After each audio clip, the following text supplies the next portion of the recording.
Bismillahirrahmanirrahim. Assalamualaikum warahmatullahi wabarakatuh.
Bismillahirrahmanirrahim.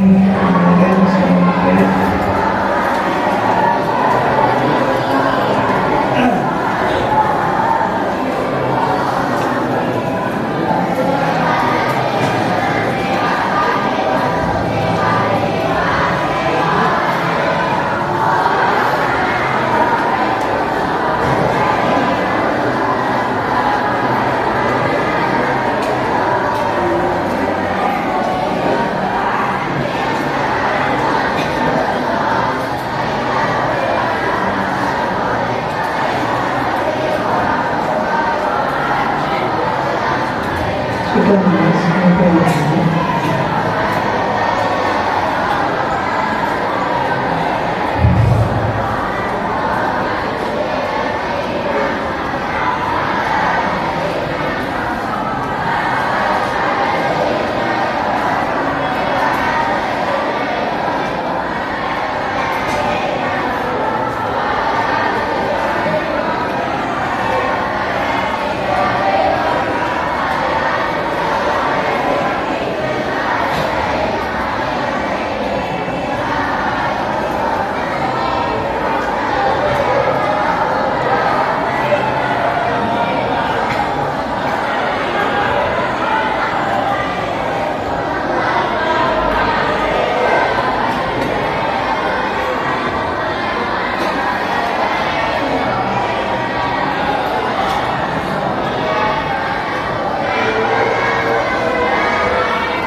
Sudah selesai? Selesai itu.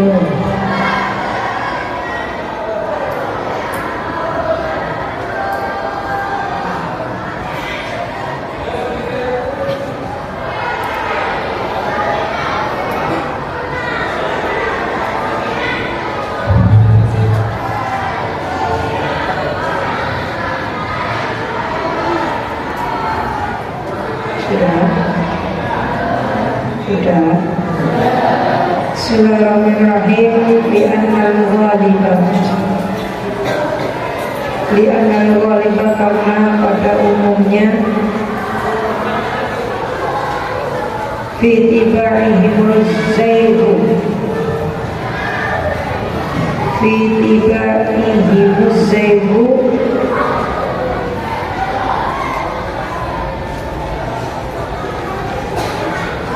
dalam watak manusia, fitibaihi dalam watak manusia, az-zaigu itu melenceng, an manhajis syar'i dari rambu-rambu syariat, wasa'yu fi ma la yardallahu ta'ala, wasa'yu dan melakukan fima la yarda terhadap apa yang Allah, terhadap apa yang tidak diridhoi Allah Ta'ala oleh Allah,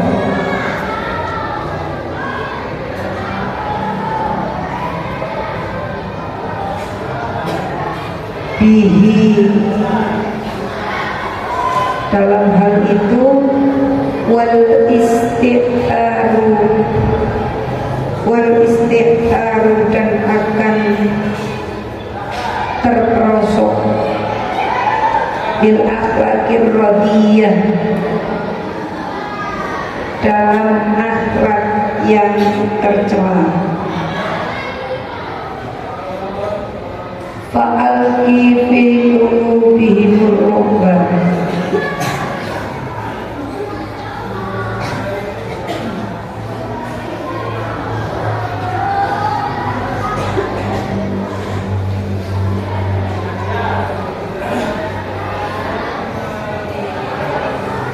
fa'alqi maka tanamkanlah fi qulubihim di dalam hati mereka ar-ru'ba, rasa takut, warawihum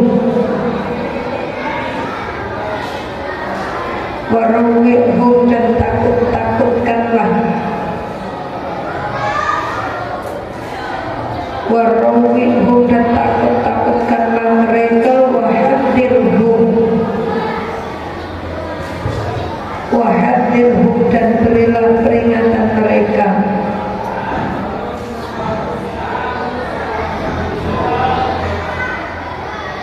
karena yastakbiruna minal makhawif, karena yastakbiruna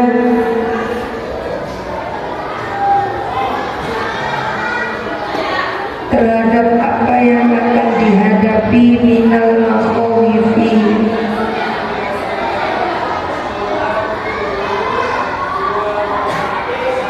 dari bahaya-bahaya, wala'alla sifati batinihim,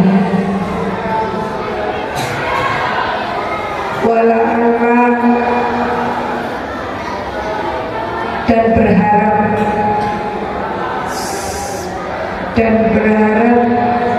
sifat batinihim, sifat batin mereka,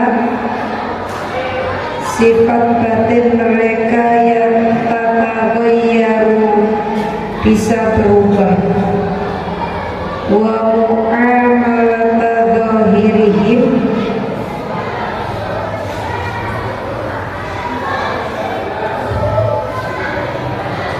dan cara hidup mereka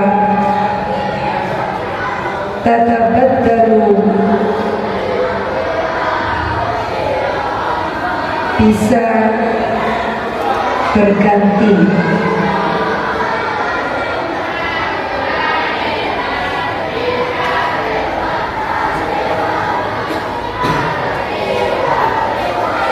wa yadhharul hirsu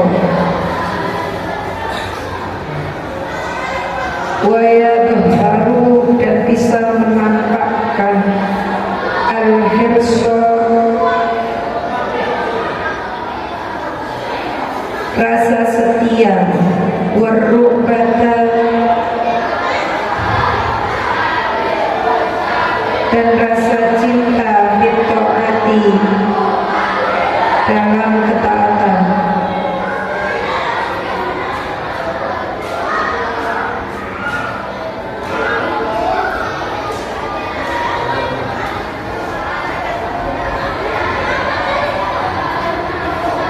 warruju'an anil maksiyah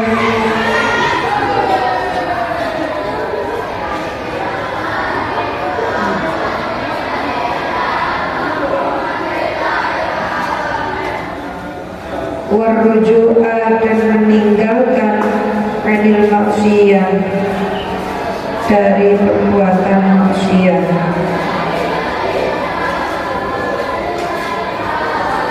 Wa hadza tariqul waqti.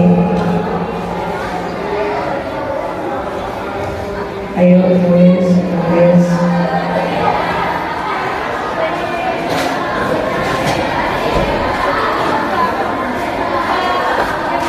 Wa hadza tariqul waqti, dan ini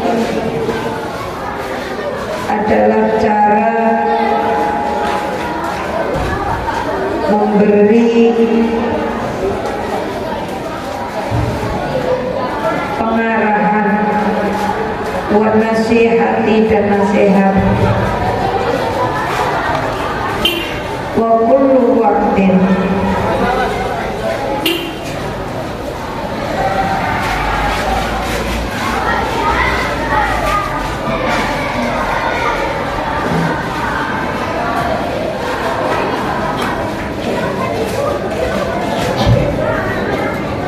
wa kullu wa'din, dan tiap-tiap nasihat, la yakunu hakada,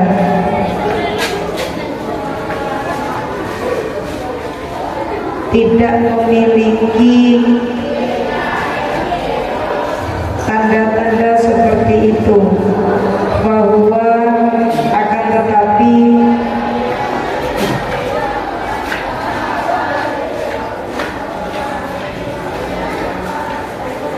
wabala alaman ola wasami'an,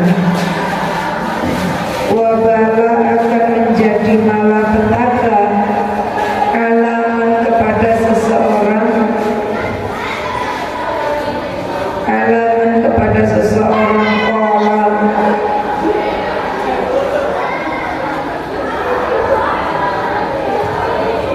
kola yang berkata, wasami'a, dan yang mendengarkan.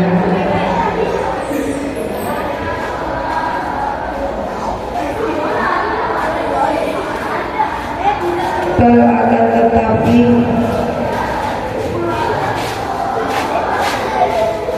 kila dikatakan,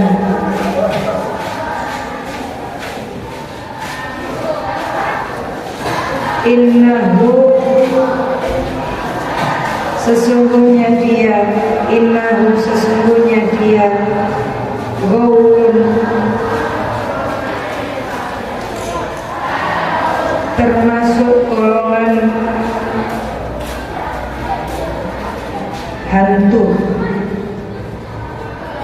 wa syaitonun, dan syaitan, yadhabu bil khalqi,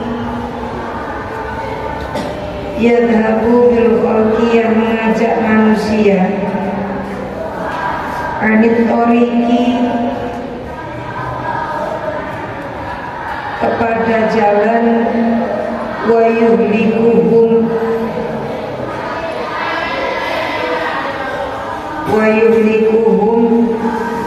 yang merusak mereka,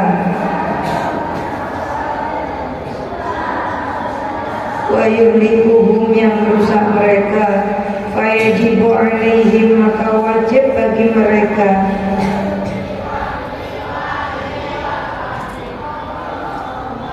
ayyafirru, untuk berlari, minhu, darinya, li'anna ma yufsidu hadha, karena kerusakan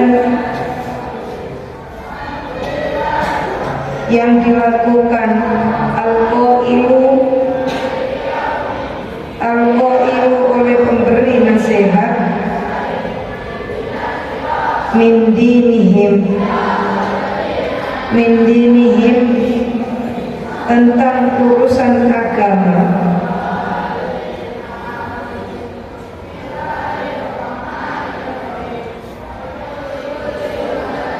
la yastati'u bimithlihi syaitan, la yastati'u, tidak mampu, bimithlihi,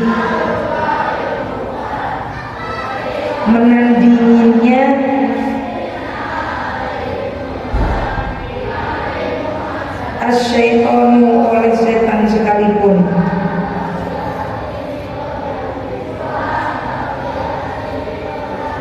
Waman dan barang siapa kanat lahu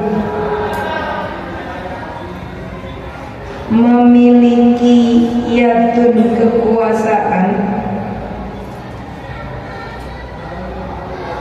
wa qudratun dan kemampuan yajibu alaihi maka wajib baginya ayun zilahu untuk menurunkan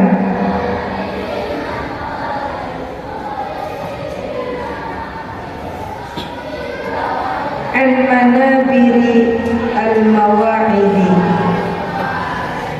an manabiri al-mawa'idi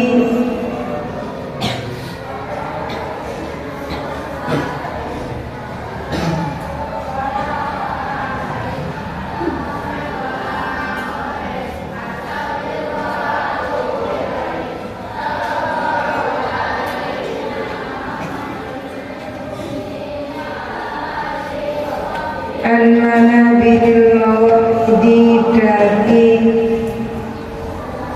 mimbar-mimbar nasihat wa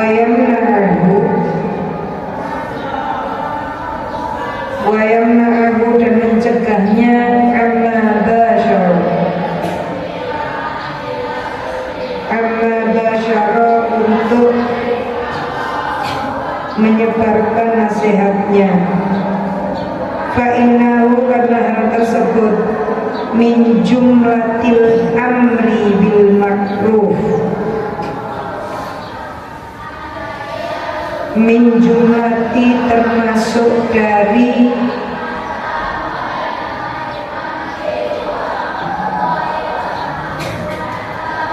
al-amri bil ma'rufi, memerintahkan kebaikan,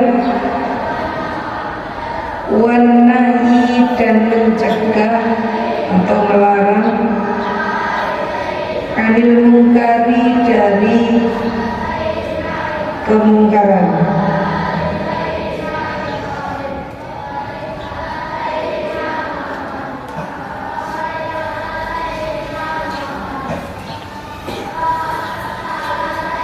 Intinya apa dari yang disampaikan ini?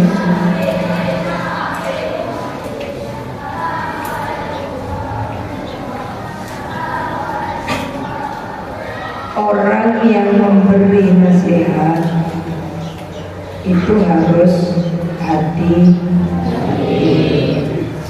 Jadi tidak semua orang yang bisa ngomong itu boleh memberikan nasihat.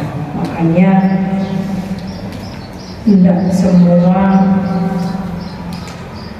yang dipanggil ustadz atau ustadzah itu bisa memberikan peringatan atau nasihat. Kalau ngajar mungkin, kalau yang namanya ngajar itu kan menyampaikan ilmu berdasarkan sumber yang dipegang, kan gitu ya. Jadi ada buku pegangan, kemudian diajarkan atau disarahi, dijelaskan. Tetapi kalau bagi para orang yang memberikan tadkirah ataupun mau'idhah, nasihat atau peringatan, itu harus benar-benar orang yang menguasai dan memahami, yang tidak punya kepentingan apapun ketika dia menyampaikan nasihat atau peringatan tersebut, kecuali satu, tujuannya memang mengharap ridho Allah dan menyampaikan apa yang memang diperintahkan oleh Allah. Tidak ada tujuan cari muka, tidak ada tujuan supaya dipuji orang, atau dia hanya pinter menyampaikan, tapi dia sendiri tidak ngerti atau tidak pernah mengamalkan. Ini akan kelihatan.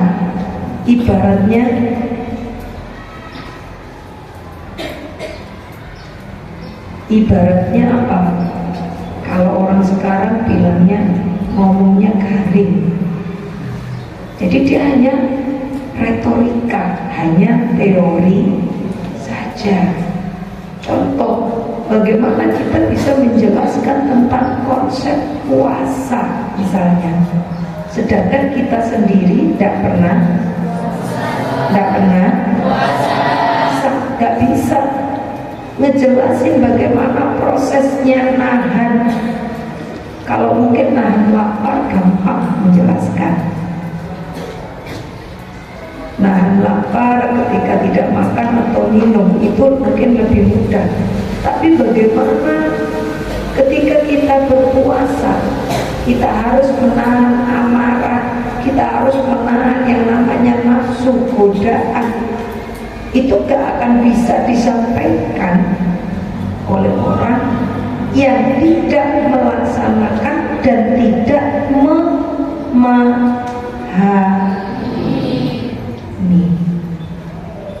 Seperti apa sih yang namanya nahan nafsu?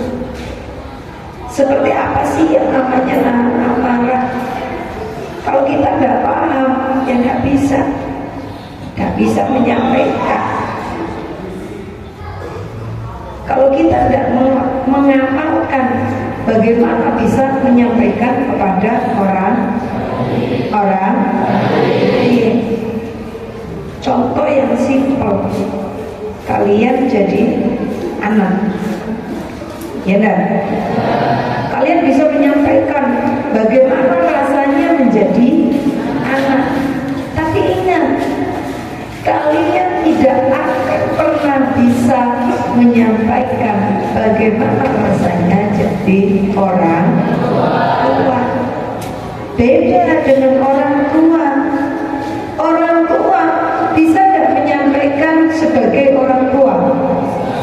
Bisa tidak? Bisa. Orang tua bisa tidak menyampaikan bagaimana rasanya jadi anak? Kenapa?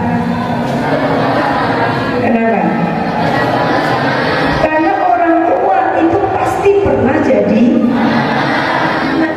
Nah ini loh yang kadang anak itu dikasih taunya yang lebih tua. Kalian itu tetap ulang berkali-kali karena Gen Z ini selalu melupakan ini. Sehebat apapun kalian, setinggi apapun jabatan kalian, seluas apapun ilmu kalian, tetap ketika di-compare, dibandingkan dengan orang tua, ada hal yang kalian itu tetap kalah dengan orang tua. Makanya jangan berani-berani ke orang tua.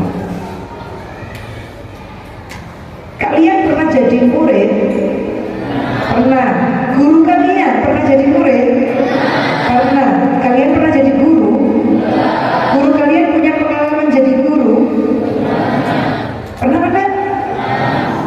Artinya apa? Ketika guru memberikan nasihat, memberikan apapun lah, entah itu ilmu, entah itu share pengalaman, tolong jangan ngece, jangan nantangin. Kenapa? Kalian tetap kalian belum pernah dewasa yang sudah dilalui oleh orang-orang dewasa yang lebih dulu dari kalian. Makanya apa? Di sini disampaikan bahwa orang tidak semua itu bisa memberikan nasihat. Tidak semua orang itu layak memberikan peringatan. Termasuk ketika kalian gak mau dengerin nasihat guru, kalian lebih dengerin temanmu. Pertanyaannya, temanmu dengan gurumu lebih pengalaman mana? Tapi usia kalian, terutama SMP ini 99,9% adalah pendengar setia, teman sebaya. Jadi kalau temennya ngomong, wah itu kayak malaikat Israel yang ngomong. Cek percayanya. Makanya kenapa SMP itu lagi bestie-bestinya temennya merah, ya kamu ingin merah. Temenmu dibawa angin ke Amerika, ya kamu ingin dibawa angin ke Amerika. Tidak peduli dibawa angin itu kayak apa. Itu menurut siapa? Menurut psikolog. Giliran masuk tingkatan SMA, kalian ada golongan yang mendewakan diri. Saya ini orang yang paling ngerti, saya orang yang paling benar, saya orang yang paling berhak mengatur diri saya. Makanya apa? Bocah SMA dengerin orang itu susah. Tapi Umi gak akan berhenti. Berdasarkan info dari ilmu psikologi, Umi tetap akan mendampingi kalian berdasarkan agama. Nah, sehebat apapun teman kamu, wahai bocah SMP, dan sehebat apapun diri kamu, wahai bocah SMA, tetap kalian butuh orang yang lebih pengalaman dalam hal memberikan. Bahkan dilanjutkan di sini, orang yang tidak layak memberikan nasihat dan dia berani memberikan nasihat, di sini dilanjutkan, ya, dia lebih bahaya dari setan. Kata siapa ini? Kata siapa? Jadi bukan kata Umi. Jadi jangan berani-berani kamu teman, jangan kayak gitu, ngapain urut-urut sama guru, najis. Umi pernah dengar kayak gitu. Astagfirullahaladzim. Alhamdulillah. Ternyata benar kata Imam Ghazali, bahwa orang yang tidak layak memberikan nasihat, mengingatkan kok dia berani-beraninya, itu jauh lebih bahaya daripada setan. Mau kalian jadi setan? Mau kalian jadi setan? Mau kalian dengerin omongannya setan? Makanya nak, tidak semua orang. Kamu lebih percaya ke temanmu, Masya Allah. Kamu lebih percaya pada dirimu sendiri. Pada diri ini siapa yang bisiki? Setan.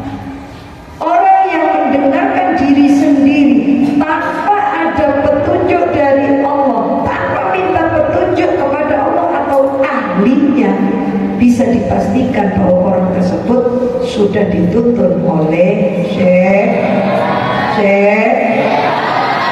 Oh, saya udah mantap, saya udah yakin, saya udah mimpi, saya udah dapat ilham. Dari mana? Kalau itu bukan petunjuk dari Allah, bisa dipastikan itu dari.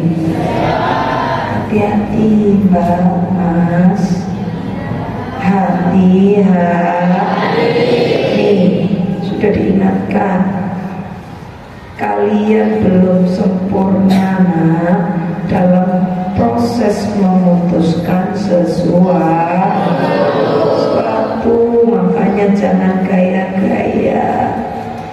Makanya Umi selalu bilang kepada kalian, silakan kamu berhak mengeluarkan pendapat apapun, monggo.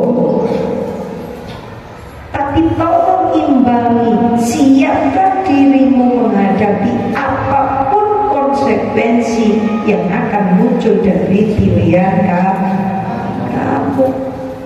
Jangan mau berbuat tapi giliran ada konsekuensi, kamu kembalikan ke guru, kamu kembalikan ke orang tua. Kayak kemarin, kamu berani kapelan, laki perempuan kapelan, laki perempuan telepon-teleponan. Ketika ketahuan, kita konfirmasi ke orang tua, ngadunya orang tua, oh saya difitnah, oh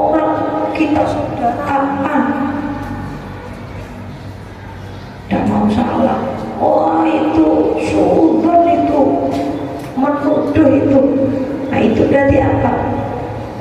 Tidak mau menerima konsekuensi.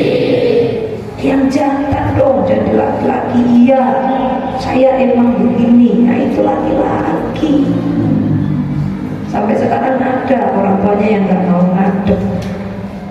Nah itu namanya nggak laki. Ya baik perempuan maupun laki-laki itu nggak gentle namanya. Jangan.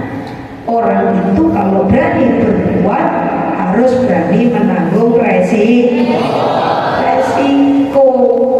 Apapun dalam hidup ini ada resikonya. Kita jadi orang baik ada resikonya enggak?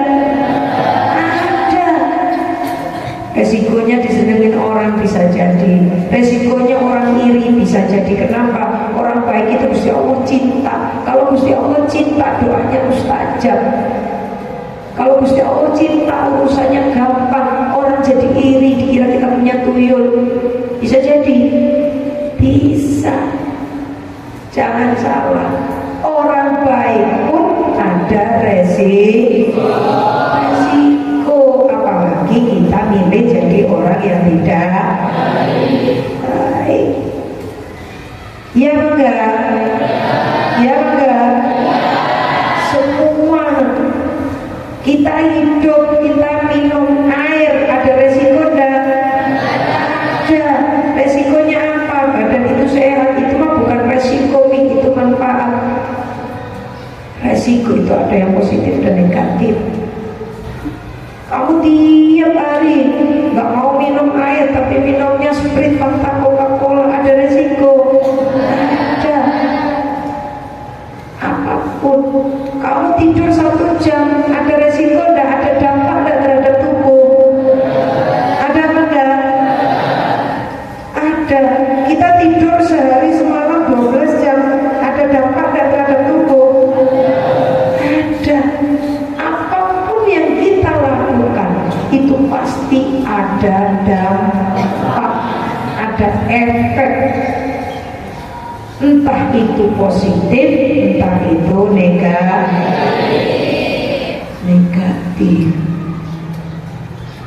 Nah ini harus diingatkan. Wasalisu yang ketiga, mimma tada'u,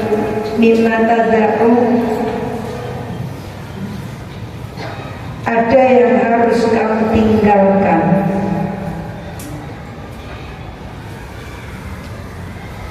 Mimma tada'u, ada yang harus kamu tinggalkan.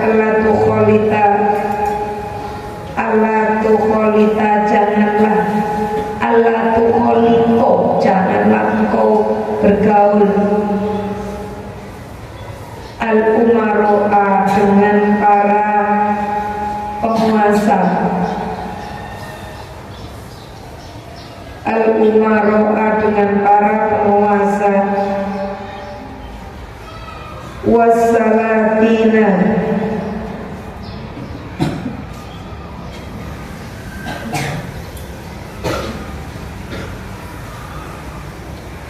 dan para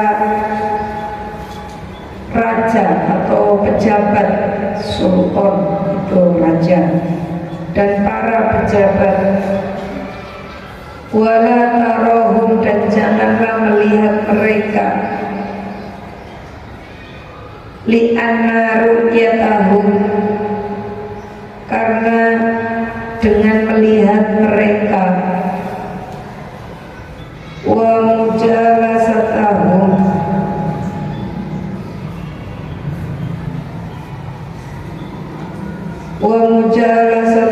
dan bergaul dengan mereka. Wa mukhalatotahum, wa mujalasatahum, dan duduk atau bergaul dengan mereka. Wa mukhalatotahum, dan bergumul, bercampur dengan mereka. Afatun adimatun, terdapat bahaya yang besar.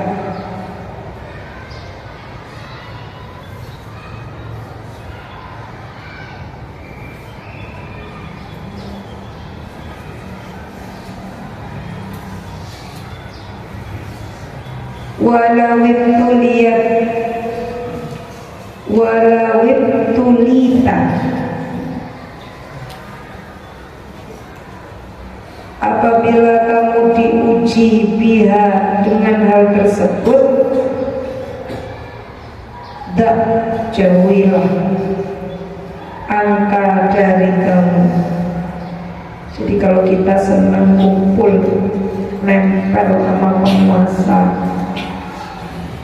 kalau sekarang ini istilahnya tim ses ya, tim sukses. Ada orang nyalon presiden terus nempel-nempel biar nanti kalau jadi kita dapat jatah, kan gitu ya. Banyak yang seperti itu. Siapa jadi pejabat dideketin, ada meriung ke penguasa-penguasa kayak sekarang ini di Bekasi, bupatinya baru ya, siapa namanya? Ya, Bupati kok Dedi. Bupatinya siapa? Belum kenal? Ya sudah, bupatinya orang Pejalin aja ya. Amin. Itu bupatinya aja tidak kenal. Sudah dilantik kemarin Februari, bupati baru. Nah ini semuanya akhirnya berduyun-duyun. Bupati misalnya senangnya warna merah, Bekasi ini jadi sama kayak di daerah Umi juga kayak gitu. Bupati yang dulu itu sukanya warna biru. Sekabupaten itu semua catnya biru, sampai pohon dicat warna.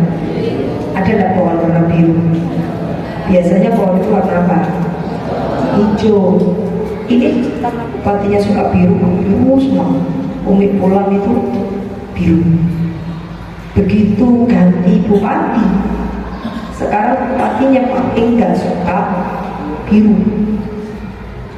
Itu satu kabupaten berubah warnanya semua. Nah itu namanya apa? Bergaul, bergumul dengan para pejabat atau penguasa. Jadi nggak menjadi dirinya sendiri. Ini jangan sampai cat rumah aja nanti ngikuti kepala desa. Kepala desa suka merah, satu desa warnanya merah, jangan sampai. Kenapa? Kalau kita bergaul dengan para pejabat, itu bisa mendatangkan bahaya yang besar. Makanya kita disebut menjauhi. Kenapa sih kok menjauhi? Walawibtuli, tapi ini tadi, kalau itu sedang diuji kepada kamu, kalau kita lagi senang mepet-mepet sama pejabat, tak jauhilah angka darimu madhahum, untuk memuji mereka. Jadi begitu karena yang jadi bupati A, oh A ini disanjung kayak udah gak punya aib, kayak bukan manusia, kayak udah jadi malaikat. Wasana nahu, dan menyanjung mereka. Jauhilah untuk memuji atau menyanjung mereka. Li'anallah ta'ala, karena sesungguhnya Allah Ta'ala yaldobu, itu benci. Idamu dihafasiku, manakala ada orang fasik yang dipuji. Idamu dihafasiku, manakala ada orang yang fasik tapi dipuji. Orang fasik itu apa? Orang yang melakukan kerusakan, Indonesia saat ini tagarnya apa? Indonesia gelap. Apa? Indonesia gelap. Ya gimana nggak gelap? Sudah salah memilih. Sekarang banyak ditemukan koruptor-koruptor, bahkan sebagai pemimpin bangsa aja, pidato aja nggak bisa, program kerja nggak ngerti, bisanya cuma baca contekan aja. Nah gimana mau mengarahkan rakyatnya? Gimana? Makanya kalian saat ini sedang berada di masa Indonesia gelap. Makanya banyak-banyak doa, semoga kita diselamatkan oleh Allah Subhanahu wa Ta'ala. Kenapa? Kalian mau dan negara ini dijajah oleh negara lain? Gak enak. Kalau kalian melihat dulu masa penjajahan, gak ada enaknya. Lihat Palestina,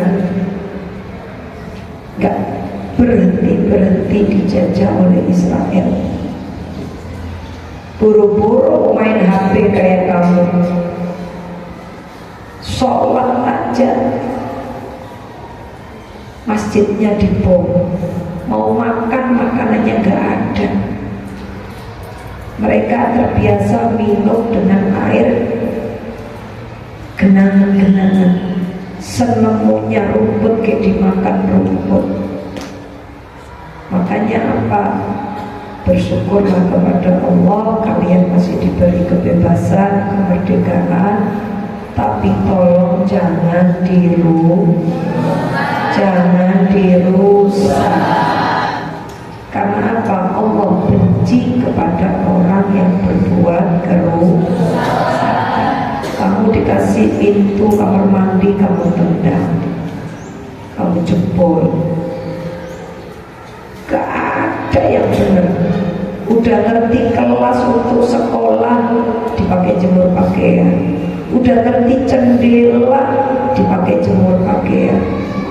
Itu namanya fasik. Innallaha la yuhibbul fasikin. Allah itu benci sama orang-orang yang berbuat kerusakan. Contohnya apa ya? Kayak gitu, tidak menempatkan sesuatu pada tempatnya, kayak orang berbuat dolim, dan kamu gak pernah merasa bersalah. Itu yang itu heran. Masya Allah, gencet segininya.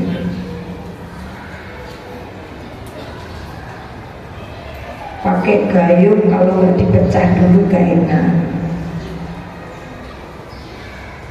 Jadi kalau dulu mungkin identik kayak gitu tuh laki-laki. Kalau sekarang ternyata perempuan lebih dahsyat dari laki-laki. Kayak apa nanti anak cucunya, udah gak bisa bayangin.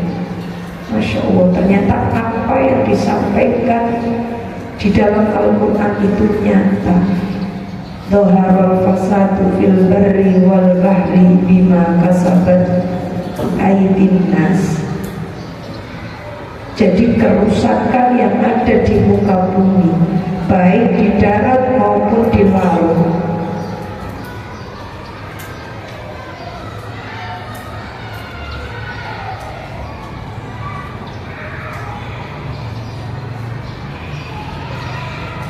tidak lain dan tidak bukan karena perbuatan manusia.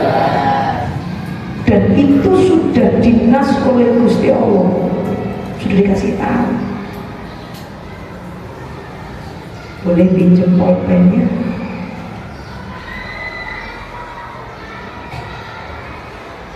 Jadi ketika Nabi Muhammad dapat firman, dapat ayat Al-Quran, sudah disampaikan nanti bakal ada kerusakan di muka bumi, baik di dunia maupun di akhirat. Kamu gak usah akhirat, kamu gak usah nyalain jin, iblis, setan atau siapapun, enggak. Yang melakukan adalah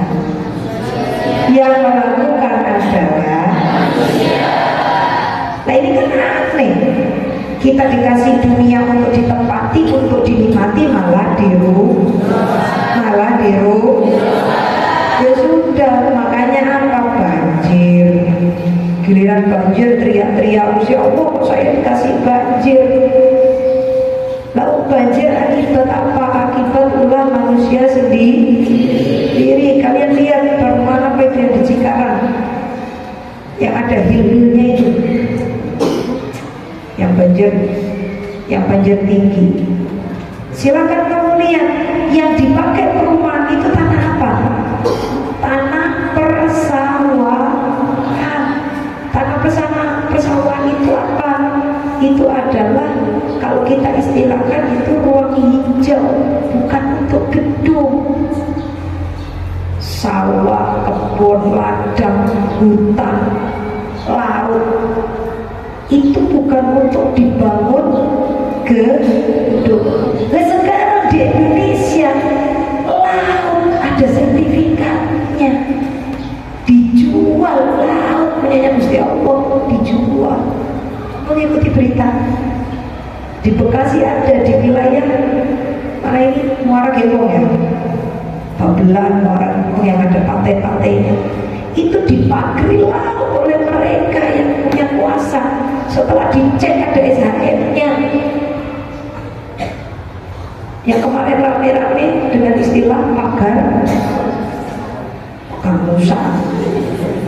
Gusti, kamu kebanyakan TikTok, kebanyakan joget, pakai HP untuk mengikuti berita, untuk buka wawasan. Bukan berarti ketika kamu sekolah di pondok pesantren terus tidak mengikuti berita itu salah.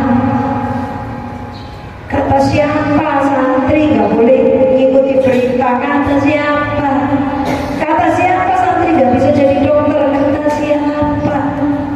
Saudaranya Gus Dur itu dokter spesialis yang menjadi dokter kepresidenan. Jangan salah. Kamu aja yang tidak mau, yang malas. Akhirnya apa? Mengatasnamakan pondok pesantren. Jangan pondok. Kenapa? Kalau pondok nanti nggak bakalan bisa jadi orang. Memang yang pondok bukan orang. Ketek-ketek ya. Salah. Pola pikirmu yang salah. Kita yang malas, pondoknya yang disalahin.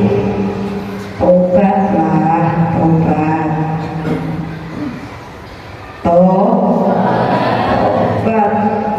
Kata siapa kalau mondok nggak bisa komputer? Kata siapa? Kata orang males. Ya, ya pada, ya pada. Kata siapa? Orang mondok nggak bisa bahasa Inggris. Kata orang males. Dan sebaliknya balik. Oh iyo, yang sekolah di luar pondok pesantren pasti pinter komputer. Jawab. Oh iyo, yang sekolah di luar pesantren pasti pinter bahasa Inggris. Iya, makanya jangan suka menjatuhkan pondok pesantren. Saya Naili, orang yang sangat-sangat bangga dengan pondok pesantren dan tidak pernah menyesal menjadi santri. Kalau ditanya, nah ini siapa? Santri. Tidak pernah nyesal. Sampai detik ini, Naili tidak pernah menyesal jadi santri. Dan Naili akan membuktikan, meyakinkan. Kata siapa pondok nggak bisa hebat? Kita tes aja. Dikit sombong boleh? Boleh apa enggak? Naili santri apa enggak? Santri. Naili bisa komputer? Loh, katanya santri tidak bisa komputer. Katanya nggak bisa. Iya. Jadi jangan pernah menjatuhkan pondok pesantren.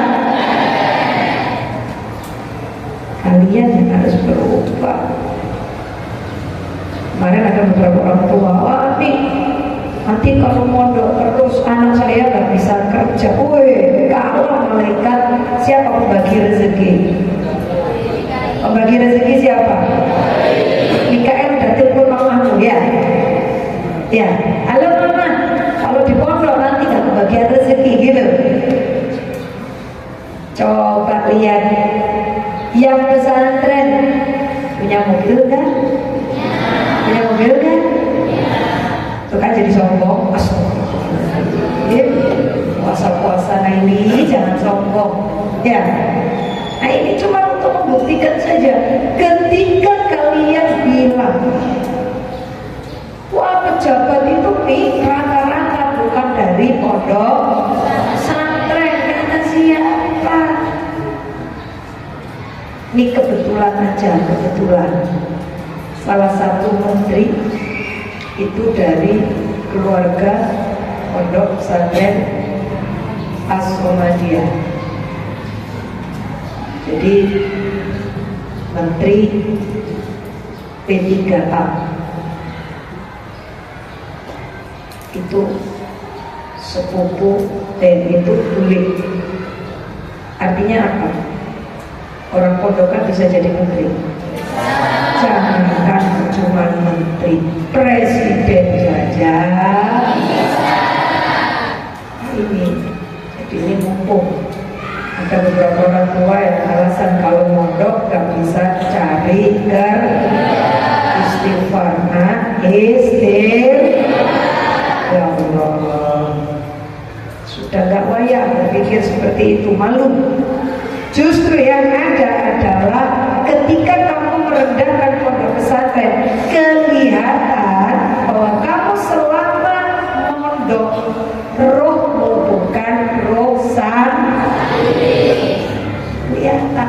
Kalau kamu santri beneran, justru kamu sudah tertanam santri, orang yang menegakkan agamanya Allah, orang yang disibukkan untuk syiar dakwah agamanya Allah dengan benar-benar, maka Allah yang akan menjamin kesejahteraan. Contoh, ada ayat Quran, inna nahnu nazzalna dzikra wa inna lahu lahafidun. Saya yang menurunkan Al-Quran, maka saya yang akan jaga. Itu ada di dalam Al-Quran. Artinya apa? Kalau ada orang yang hafal Al-Quran, itu Allah yang akan jaga.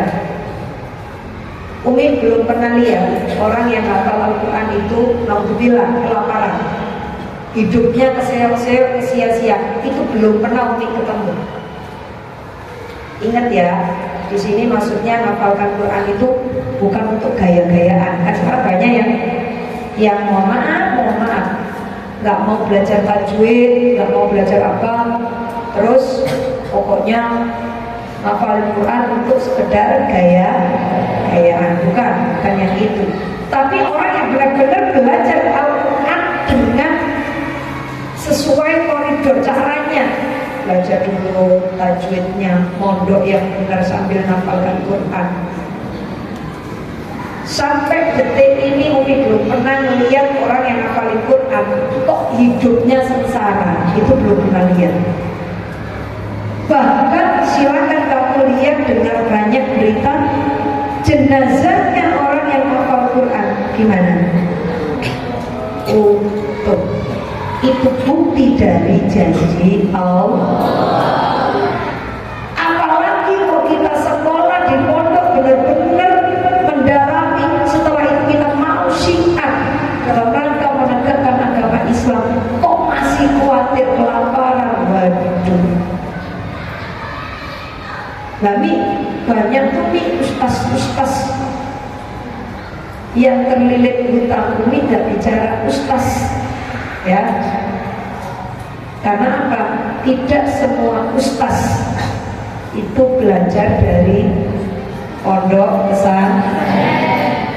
Tidak semua mereka, yaitu kembali tadi, orang yang benar-benar belajar, punya guru, gurunya nyambung. Tidak semua dari mereka itu layak diberikan nasihat. Mereka tujuannya alhamdulillah sudah beda, bukan untuk menegakkan agama, tapi ada yang niatnya cari uang, ya pada ada yang niatnya mencari ketenaran, ya pada itu sudah beda, kan sudah disebutkan jauh lebih bahaya dari apa tadi? Dari apa tadi? Setan. Baik tuh, baik tuh. Kurang dikit, sudah jam 9 lebih. Idza mudihal fasik wa dhalim, dan kepada orang yang berbuat. Jadi Allah itu benci kalau kita muji-muji orang yang berbuat kerusakan maupun orang yang berbuat wa man da'a,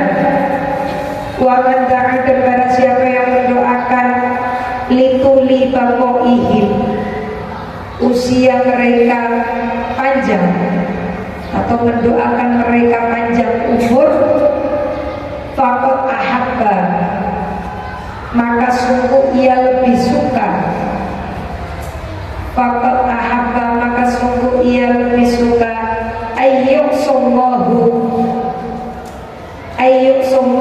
untuk bermaksiat kepada Allah, fi ardihi, di atas muka buminya, fi ardihi, di atas muka buminya. Nah ini alhamdulillah, jangan sampai kita salah pilih jangan sampai kita salah pilih Kenapa? Kok kita sampai keliru? Kita puji orang yang kita anggap dia itu guru, ternyata dia orang yang berbuat fasik, ternyata dia orang yang berbuat terus kita doa, ya Allah panjangkan usianya, ternyata apa? Itu sama halnya kita berdoa berbuat maksiat kepada Allah di muka.